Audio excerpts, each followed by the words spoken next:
My name is Macy, and I'm a 24-year-old woman. Before I dive into this story, you all should know something. I'm all about the glitz and glamour. I adore the finer things in life and have a flair for living it up. My type of lifestyle has obviously garnered a lot of attention from people, both positive and mainly negative, because people hate to see people living in luxury, especially when they look like someone like me. But hey, just because I love rocking designer outfits and sipping champagne doesn't mean I'm some shallow bimbo or gold digger. Trust me. I've got more depth than most people give me credit for, like Marilyn Monroe. Now, here's the tea. I've always dealt with judgments and assumptions about who I am based on my appearance. People see my love for luxury and think that's all there is to me. But they couldn't be more wrong. I'm smart, ambitious, and driven. I've got dreams, goals, and brains, darling. Now, this brings me to the story I'm about to share, because as much as I was used to being harshly criticized, my husband and I were almost killed due to my inability to see my mother-in-law's true feelings towards me. I have to admit she did a pretty good job of hiding her real feelings from me. She made me believe that she truly loved me, but after what I've been through, I'll never make that mistake of trusting her again. Lois had this way of showing affection and making me feel like part of the family. It was like she had a soft spot for me, and I couldn't help but think it was because she saw something in me that she admired. Now, picture this. Family gatherings where I'd walk in with my bold makeup and fierce outfit, ready to make a statement. And you know how family can be, right? Especially if they're staunchly Christian like Tyler's family. They'd shoot me these judgmental looks, whispering behind my back about my excessive and trashy style. But who was there to have my back? Lois. That's who. Whenever those relatives tried to throw shade my way, Lois would swoop in like a fierce protector. She'd shut them down with her sharp tongue and witty comebacks, defending my right to express myself however I pleased. It was like she saw the beauty in my boldness and wanted to shield me from their closed-mindedness. In those moments, I couldn't help but think that Lois admired my youthful spirit and envied my confidence. She had this subtle fascination with my lifestyle, my freedom to be unapologetically me. It was almost like she lived vicariously through me, experiencing a taste of the vibrant life she might have missed out on. I'll admit that part of me enjoyed the attention. I mean, who wouldn't love having someone look up to them like that? Lois made me feel special, like I had this secret admirer within the family. I cherished our moments together, the conversations where she would share stories of her own youthful adventures and how she wished she could relive those carefree days. Because of our closeness, Lois and I had our fair share of outings together. Brunches, luncheons, picnics, and even spa dates were on the agenda. It was like she wanted to bond and create this picture-perfect mother-in-law and daughter-in-law relationship. I was all for it. Having a mother-in-law who genuinely wanted to spend time with you was like finding a unicorn in the sea of drama. I appreciated Lois for her efforts. It's not every day you come across a mother-in-law who goes out of her way to plan these outings and genuinely enjoys your company. It felt like a blessing to have such a wholesome and healthy relationship with an in-law. I let my guard down, thinking this was just another piece of evidence that proved our bond was real. But darling, let me tell you about the day I witnessed a huge red flag that made my jaw drop and my heart skip a beat. Picture this. Lois was at my place, just casually hanging out, as we often did. I was alone in the kitchen for a moment, grabbing some food when I needed to use the restroom. As I walked towards my room, I noticed something out of the corner of my eye. There she was, standing in my bedroom near my lingerie drawer. At first, I thought maybe she was just looking for something innocent, like a tissue or a notepad. But as I got closer, my eyes widened and my heart sank. I caught Lois red-handed. She was holding one of my lacy undergarments in her hands as if she was about to tuck it away somewhere. You can imagine the shock and disbelief that washed over me. My mind was racing with a million questions. Why would she do such a thing? What was her motive? I couldn't wrap my head around it. Here I was, thinking we had this beautiful bond, and now I was faced with the unsettling reality that she had invaded my privacy and was stealing my intimate belongings. Lois, what on earth are you doing with my underwear? Oh, Macy, I was just, I wanted to take a look at it. You see, my friend was planning to buy some nice underwear for her daughter-in-law, and I thought maybe I could use yours as a reference. You always have such exquisite taste. Really, Lois? That's quite an odd way to go about it. You could have simply asked me if you needed any advice or suggestions. We could have gone shopping together or looked online. But taking my underwear without permission, that's just unsettling and weird. Oh, Macy, I didn't mean to upset you. I just thought it would be easier to have something tangible to show my friend. You know how visual she is. Well, Lois, next time, just remember that communication is key. If you need help finding the right underwear, I'm more than happy to assist. But taking my personal belongings without permission is not the way to go about it. I then retrieved the underwear from Lois's shaking hands and escorted her out of the bedroom. From that moment, Lois was treating me very strangely, as if she was slightly irritated or irked with me for catching her in the act of stealing my underwear. She didn't outright say that she was upset, but as a petty and catty queen myself, I can smell shade from a mile away, and this mother-in-law was giving me all of it. She started talking about her going through my things wasn't a big deal at all, and that I was being sensitive and bratty. Lois, I can't believe you're trying to downplay this. It's not just some underwear.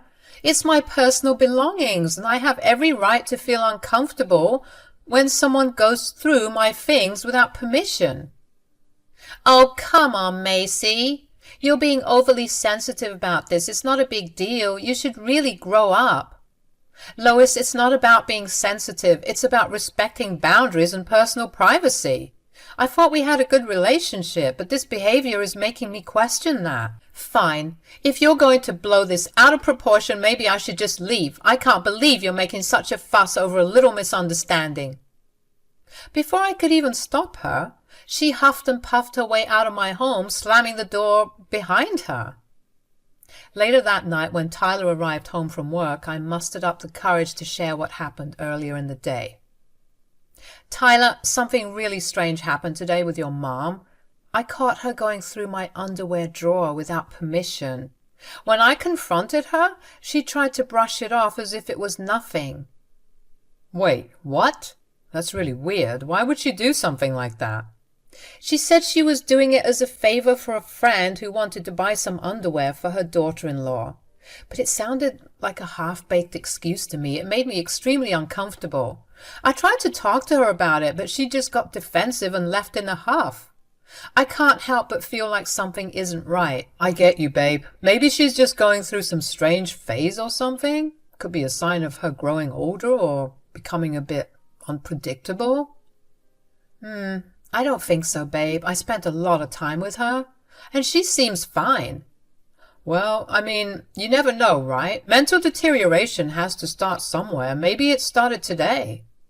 Regardless, it's important that we address this and set some boundaries. I don't want this to strain our relationship. God forbid it becomes a reoccurring issue, too. Absolutely, Macy. We'll talk to her about it and make it clear that invading your privacy is not acceptable. I'm sorry for my mom's weirdness. Yeah, I guess it's okay. I'm just trying to get past it and turn a blind eye. That's the spirit. You two have such a cute relationship. I would hate to see that go down the drain due to a misunderstanding. You're right. Her hostility was probably just coming from a place of embarrassment. I'll talk to her tomorrow and see how she's doing. The next day, as I was going about my daily routine, my phone buzzed, indicating an incoming call. It was Lois. I answered, and her voice sounded unusually cheerful, especially with what happened the day before. Hello, Macy. I was just thinking about you, and I thought it would be lovely to have a little tea gathering at my place, just you and me. What do you say? I was taken aback by the invitation. She acted as if the events of the day before never happened. Nevertheless, I tried to remain open-minded, thinking that maybe she wanted to have a heart-to-heart conversation or simply spend some quality time together and put what happened behind her. "Oh, Lois, that sounds lovely. I'd love to join you for tea." "Great. I'd love to spend some time with you alone." I couldn't help but feel a twinge of suspicion that Lois's statement, the way she enunciated the alone part, made me furrow my perfectly manicured brows, but I brushed it off. After all, we'd often spend our time alone, as she put it, just the two of us. When I shared the news with Tyler, he seemed optimistic about the tea gathering. "Oh, that's great news. See, you two are about to bounce back like normal." "I guess you're right." "What's the problem?" "Nothing, don't worry. Would you like to tag along?" I guess I don't see why not. Let's go." Later on in the day, Tyler and I arrived at Lois's home. We let ourselves in, as we often did, and immediately we were greeted by the delightful aroma of freshly brewed tea. It filled the air with a comforting warmth, inviting us further inside. My apprehension and awkwardness from the events of the day before was slowly being replaced with a mix of relaxation and excitement. I was ready to enjoy my afternoon and squash the whole issue, clearly seeing that Lois was extending an olive branch. As we entered the elegant living room, the sound of soft classical music filled the air. The table was adorned with a delicate lace tablecloth, and dainty china cups were carefully arranged, waiting to be filled with steaming tea. "Lois!" "Hello!" Lois emerged from the kitchen, a smile adorning her face. However, as her eyes fell upon Tyler standing beside me, her smile quickly faded, replaced by a hint of irritation. "Oh, Macy, I thought I made it clear that this was meant to be a one-on-one gathering." "Oh, come on, Mom. I just thought I'd join in on the fun. What, aren't you happy to see your favorite child?" Lois tried to hide her disappointment and voiced her disapproval. "Well, I had hoped for some quality time with my daughter-in-law, just the two of us. This wasn't the plan." "Relax, Mom. I won't sully the purity and wholesomeness of your mother-in-law-daughter-in-law relationship bonding time. I'll just have some tea and keep myself occupied with a book or something." Lois seemed hesitant, nervous even, but ultimately agreed to let Tyler stay. I found her resistance odd, but she decided to let it go for the time being. "All right, fine. But I have to brew another pot of tea. Wait here." While Lois made her way to the kitchen to do as he said, I noticed that there was already a freshly brewed pot that she had brought out for us when she came out to greet us. Tyler saw this too and made his way to pour himself a cup. "Please pour a cup for me too, babe." "Of course, milady." Hearing our conversation, Lois burst back into the living room, catching Tyler putting the cup to his lips as he was taking a sip. "Wait, Tyler!" Tyler guzzled everything down, and once he was done, Lois's face turned ghostly pale. "What's up, Mom? I'm sorry, I couldn't wait. I just had to have some tea. It was smelling so good when we walked in, and oh!" It was like a movie. Tyler, a 6'4" man, stumbled and faltered and then quickly dropped down, greeting the floor with a loud smack. I screamed, completely horrified at what had happened. "Oh my God! Tyler! Tyler! We have to call an ambulance now!" But just as I was about to reach for my phone, Lois halted me with an unsettling calmness in her voice. "No, Macy, there's no need for that." I turned to Lois, my eyes wide with disbelief and fear, unable to comprehend her lack of urgency. "What are you talking about? Look at Tyler! He's unconscious! We have to do something!" To my astonishment, Lois appeared strangely composed, devoid of the frantic worry that should accompany a mother witnessing her son in such a state. "Lois, how can you be so calm? This is your son we're talking about." Lois met my gaze, her expression stoic and detached, and finally the truth began to dawn on me. A mix of confusion and horror filled my voice as I confronted her. "What? What did you put in that tea, Lois?" A chilling smile played at the corners of her lips as she revealed her sinister plan. "Oh, Macy, you were never supposed to know. That tea was meant for you. I laced it with drugs.